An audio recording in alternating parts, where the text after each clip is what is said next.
कृष्ण भगवान मीरा से कहते हैं, ए मीरा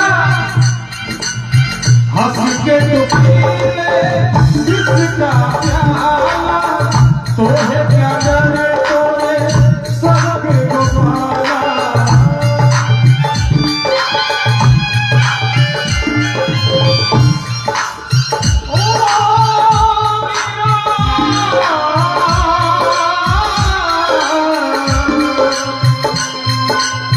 हंस के तू पीले इसका प्याला तो है कदर तोरे संग गोपाला।